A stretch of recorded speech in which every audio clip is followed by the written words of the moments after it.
disqualify me for life, put me inside jail. I will keep going. I will not stop. जनता जानती है कि अदानी जी भ्रष्ट व्यक्ति है। अब जनता के माइंड में यह सवाल उठा है कि इस भ्रष्ट व्यक्ति को हिंदुस्तान का प्रधानमंत्री क्यों बचा रहा है? We have caught 20,000 crore rupees entering Mr. Adani's company.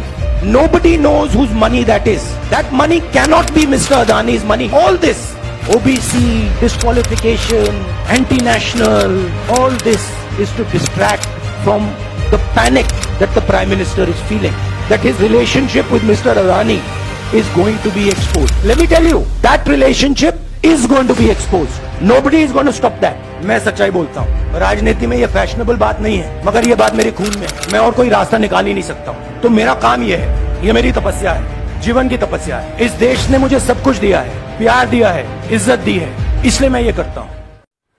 इस देश में लोकतंत्र खत्म हो गया है। इस देश के लोग जो इनके दिल में है, हमारे दिल में है, बोल नहीं सकते हैं। इस देश के इंस्टीट्यूशन पर आक्रमण हो रहा है, और उस आक्रमण का मैकेनिज्म क्या है? उस आक्रमण का मैकेनिज्म नरेंद्र मोदी जी और अदानी जी का रिश्ता है। वो फाउंडेशन है। मैं नरेंद्र मोदी जी पर सवाल नहीं पूछ रहा हूं, मैं अदानी जी पर सवाल पूछ रहा हूं। बीजेपी अदानी जी को क्यों प्रोटेक्ट कर रही है? आप नरेंद्र मोदी जी को प्रोटेक्ट कीजिए। मैं अदानी जी पे पूछ रहा हूं, आप अदानी जी को क्यों प्रोटेक्ट कर रहे हो? आप इसलिए अदानी जी को प्रोटेक्ट कर रहे हो क्योंकि आप ही अदानी हो।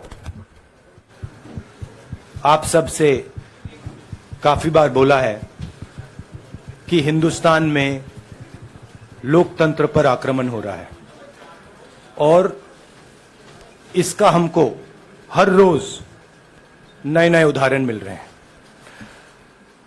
सवाल मैंने एक ही पूछा था,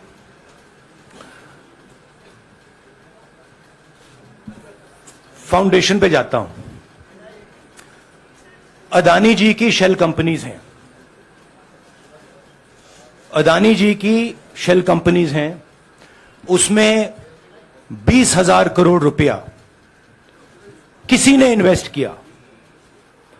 अदानी जी का पैसा नहीं है, अदानी जी का इंफ्रास्ट्रक्चर बिजनेस है, पैसा किसी और का है।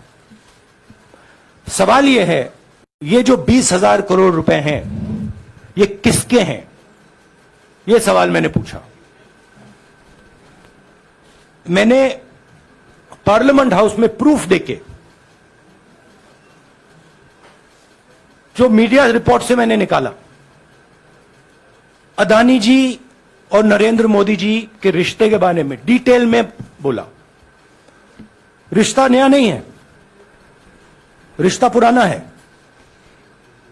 जब नरेंद्र मोदी जी गुजरात के सीएम बने थे, तब से रिश्ता है, और उसके बहुत सारे पब्लिक प्रूफ्स हैं। हवाई जहाज में मैंने फोटो दिखाई, नरेंद्र मोदी जी बड़े कंफर्ट में बैठे हुए थे अपने दोस्त, अपने मित्र के साथ। पार्लियामेंट में मैंने दिखाई। यह सवाल मैंने पूछा। फिर मेरी स्पीच को एक्सपंज किया गया। मैंने स्पीकर को डिटेल चिट्ठी लिखी, पॉइंट बाय पॉइंट, कि मैंने कहा कि एयरपोर्ट्स अदानी जी को रूल बदल के दिए गए हैं। ये लीजिए रूल की कॉपी जिसको बदला गया है। चिट्ठी लिखी, कोई फर्क नहीं पड़ा। फिर मेरे बारे में मंत्रियों ने पार्लियामेंट में झूठ बोला कि मैंने विदेशी ताकतों से मदद मांगी। मैंने ऐसी कोई बात नहीं की है। मैंने कहा स्पीकर से, मैंने जाके कहा, स्पीकर सर, पार्लियामेंट का नियम है कि अगर किसी मेंबर पर कोई एक्यूजेशन लगाता है तो उस मेंबर को जवाब देने का हक होता है। मैंने एक चिट्ठी लिखी, उस चिट्ठी का जवाब नहीं आया। दूसरी चिट्ठी लिखी, उस चिट्ठी का जवाब नहीं आया। फिर मैं स्पीकर के चेंबर में गया। मैंने स्पीकर सर से कहा, स्पीकर सर, ये कानून है, ये रूल है, इन्होंने झूठा आरोप लगाया है। मुझे आप बोलने क्यों नहीं दे रहे हैं? स्पीकर सर मुस्कुराते हैं, कहते मैं नहीं कर सकता। और फिर उसके बाद आपने सबने देखा क्या हुआ। सवाल पूछना मैं बंद नहीं करूंगा। नरेंद्र मोदी जी का अदानी के साथ क्या रिश्ता है और 20,000 करोड़ रुपए किसके हैं, मैं पूछता जाऊंगा। मुझे कोई डर नहीं लगता इन लोगों से। और अगर ये सोचें कि मुझे डिस्क्वालीफाई करके, धमका के, जेल में डाल के मुझे बंद कर सकते, नहीं, मेरी वो हिस्ट्री नहीं है। मैं हिंदुस्तान के लोकतंत्र के लिए लड़ रहा हूं और मैं हिंदुस्तान के लोकतंत्र के लिए लड़ता रहूंगा। किसी चीज से नहीं डरता हूं, यह सच्चाई है। अब आप सवाल पूछिए। एक एक करके राहुल जी, बीजेपी के लोग बार बार ये बात कहते हैं कि आपने जब विदेश में जाके भाषण दिया तो उन्होंने कहा माफी मांग लेते। अभी कहा कि कोर्ट में आपसे कहा कि आप माफी मांग लेते। तो जब ये लोग कहते हैं राहुल गांधी माफी मांग लेते, तो राहुल गांधी क्या सोचते हैं? राहुल गांधी सोचता है मेरा नाम सावरकर नहीं है, मेरा नाम गांधी है।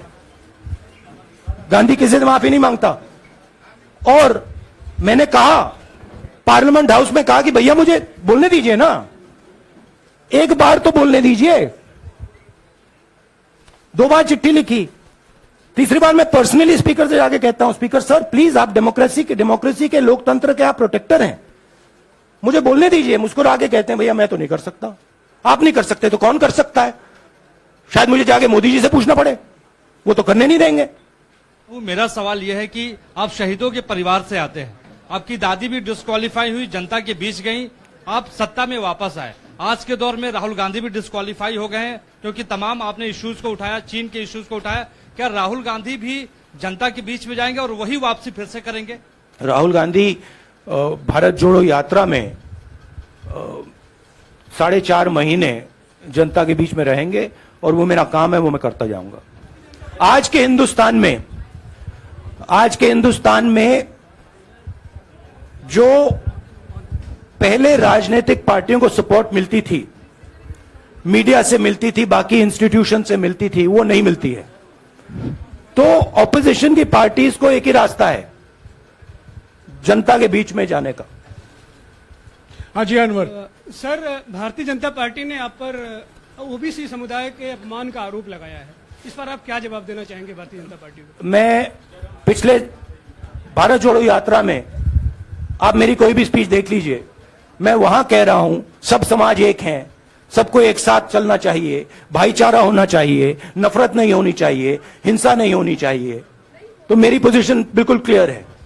ये ओबीसी का मामला नहीं है, ये नरेंद्र मोदी जी और अदानी जी के रिश्ते का मामला है। 20,000 करोड़ रुपए जो अदानी जी को पता नहीं कहां से मिले, उसके बारे में मैं सवाल पूछ रहा हूं और उसका जवाब चाहिए।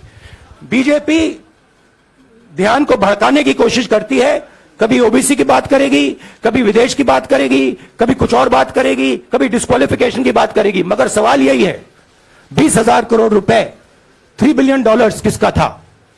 आपने कहा आप डरते नहीं हैं, लेकिन स्टेट के टारगेट पे हैं और स्टेट आपके खिलाफ है, पूरी स्टेट, पूरी मशीनरी आपके खिलाफ है। ऐसे में आपके सामने चैलेंजेस बहुत बड़ा है, तो रास्ता क्या है, रणनीति क्या है? देखिए भैया, चाहे स्टेट हो, चाहे कुछ भी हो, मैं सच्चाई को देखता हूं। मुझे और किसी चीज में इंटरेस्ट नहीं है, मैं सच्चाई बोलता हूं।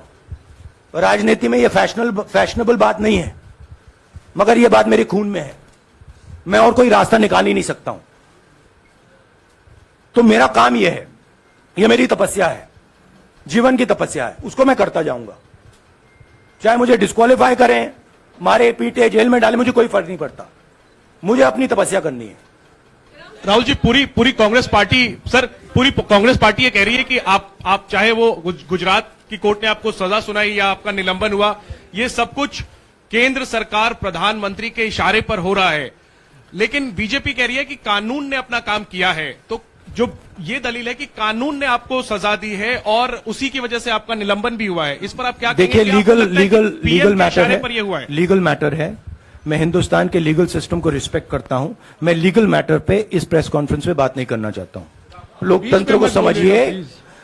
ये जो पैनिक रिएक्शन इन्होंने किया है नरेंद्र मोदी जी ने, इससे सबसे ज्यादा फायदा मिलेगा विपक्ष को। ये इन्होंने हमें हथियार पकड़ा दिया है। ये आप बात समझिए। ये मोदी जी पैनिक में आ गए कि बात निकल जाएगी, ये 20,000 करोड़ रुपए किसके हैं, डर गए, घबरा गए। इन्होंने पूरा सीक्वेंस शुरू कर दिया। ये विपक्ष को सबसे बड़ा इन्होंने हथियार दिया है। राहुल जी, क्योंकि जनता के माइंड में अब एक सवाल आ गया है कि जनता जानती है कि अदानी जी भ्रष्ट व्यक्ति है। अब जनता के माइंड में यह सवाल उठा है कि इस भ्रष्ट व्यक्ति को हिंदुस्तान का प्रधानमंत्री क्यों बचा रहा है। यह मतलब अब सब कुछ बीजेपी के लोग, नरेंद्र मोदी जी सब कुछ इस व्यक्ति को बचाने के लिए क्यों कर रहे हैं। दूसरा सवाल, बीजेपी के लोगों ने कहा कि अदानी पर आक्रमण देश पर आक्रमण है। मतलब इनके माइंड में देश अदानी है और अदानी देश है। बात समझिए। सिसोदिया जी को दे दो। राहुल जी जो जजमेंट आया उसको लेकर बीजेपी ने उसको किया है कि आपने ओबीसी का अपमान किया। पूरे देश में प्रेस कॉन्फ्रेंस करने की तैयारी कर रहे हैं कि आपने ओबीसी का अपमान किया था। भैया देखिए, पहला आपका अटेम्प्ट वहां से आया, दूसरा आपका अटेम्प्ट यहां से आया, तीसरा आपका अटेम्प्ट यहां से आया। आप इतनी डायरेक्टली बीजेपी के लिए क्यों काम कर रहे हो? थोड़ी डिस्कशन से करो यार, थोड़ा घूम घाम के पूछो। क्या आपको ऑर्डर दिया है क्या? देखो मुस्कुरा रहे हैं। घूम घाम, मैं आपको उदाहरण देता हूं। आप थोड़ा घूम घाम के निकाल नुकुल के बोलो। देखो ऐसे बोलो पहले, राहुल जी। हाँ, तो please if you want to work for the BJP, then bring a BJP flag symbol here and put it on your chest. Then I'll answer you the same way I answer them. Don't pretend to be a pressman. Vikrant, Rahul ji, हवा निकल गई।